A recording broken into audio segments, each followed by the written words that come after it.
നമ്മുടെ പാപങ്ങൾ സ്വന്തം ശരീരത്തിൽ വഹിച്ചുകൊണ്ട് അവൻ കുരിശിലേറി. അത് നാം പാപത്തിന് മരിച്ച് നീതിക്കായി ജീവിക്കേണ്ടതിനാണ്. അവന്റെ മുറിവിനാൽ നിങ്ങൾ സൗഖ്യമുള്ളവരാക്കപ്പെട്ടിരിക്കുന്നു. 1 പത്രോസ് 2:24. ആദ്യത്തെ മാർപ്പാപ്പയായ പത്രോസ് ലീഹ തന്റെ 1-ാം ലേഖനം 2-ാം അധ്യായം 24-ാം വാക്യത്തിൽ ഇങ്ങനെ പറയുന്നു: നമ്മുടെ പാപങ്ങൾ സ്വന്തം ശരീരത്തിൽ വഹിച്ചുകൊണ്ട് അവൻ കുരിശിലേറി.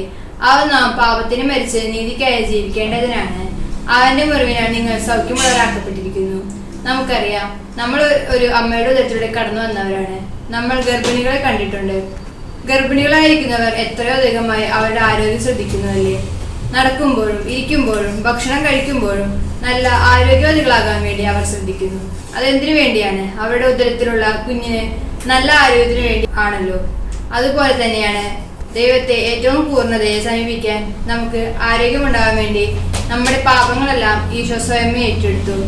എന്നിട്ട് നമ്മളെ വിശുദ്ധരാക്കി അവൻ കുരിശിലേറി അവന്റെ മുറിവിനാൽ നമ്മുടെ ദൈവത്തെ സമീപിക്കാനുള്ള എല്ലാ മുറിവുകളും നീക്കിക്കളഞ്ഞു.